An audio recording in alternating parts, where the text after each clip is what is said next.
കാര്യങ്ങൾ പറഞ്ഞിട്ടുണ്ട്. അവർ പറഞ്ഞ് സ്ഥാപിച്ചിട്ടുള്ളത് കേരളത്തിൽ മുൻ ഗവൺമെൻറ് വലിയ സാമ്പത്തിക തകർച്ച കേരളത്തിലുണ്ടാക്കി.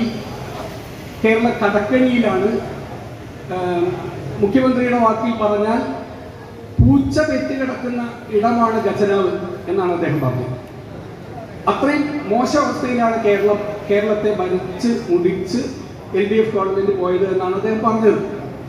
പക്ഷേ കേരളത്തിലെ ഖജനാവിൽ LDF ഗവൺമെൻറ് ഇറങ്ങി പോകുമ്പോൾ 6000 കോടി രൂപ അവിടെ ഉണ്ടായിരുന്നു എന്നുള്ള വസ്തുത ഇപ്പോൾ ധനകാര്യത്തെക്കുറിച്ച് അറിയുന്ന ആളുകൾക്കാർക്കും തർക്കമില്ലാത്തൊരു കാര്യമായി മാറിയിരിക്കുന്നു.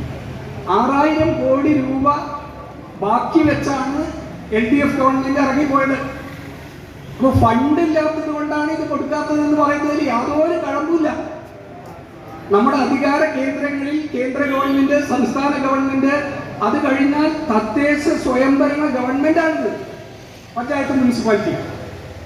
അവർക്ക് ഫണ്ട് അനുവദിക്കുക എന്നത് നമ്മൾ കേന്ദ്ര ഗവൺമെന്റ് നമുക്ക് ഫണ്ട് തരുന്നില്ല എന്ന ആക്ഷേപം പറയുന്നത് പോലെ പഞ്ചായത്തിനും മുനിസിപ്പാലിറ്റിക്കും പറയുന്നത് കേരളം തദ്ദേശ സ്ഥാപനങ്ങൾക്ക് ഫണ്ട് തരുന്നില്ല എന്നാണ്.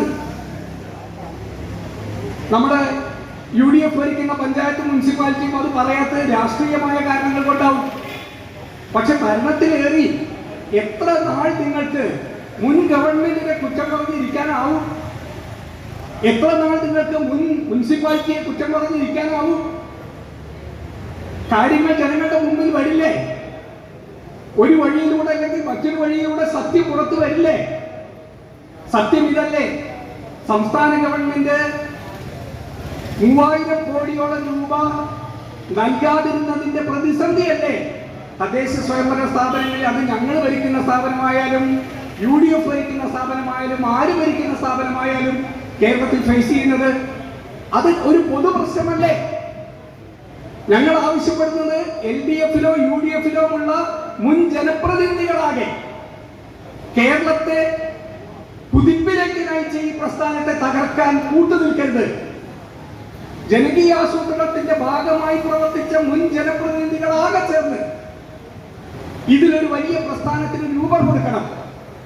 ഈ അധികാര വികേന്ദ്രീകരണത്തെ തകർക്കുന്ന നിലപാടിനെതിരെ കേരളത്തിന്റെ നേട്ടങ്ങളെ നിലനിർത്താൻ വേണ്ടി നാം രംഗത്ത് വന്നില്ലെങ്കിൽ ഇനിയുള്ള കാലത്തിന്റെ കേരളത്തിന്റെ വളർച്ച വിപരീത ദിശയിലൂടെ ആയിരിക്കുമെന്ന് ഈ സന്ദർഭത്തിൽ ഞങ്ങൾ വ്യക്തമാക്കുകയാണ്.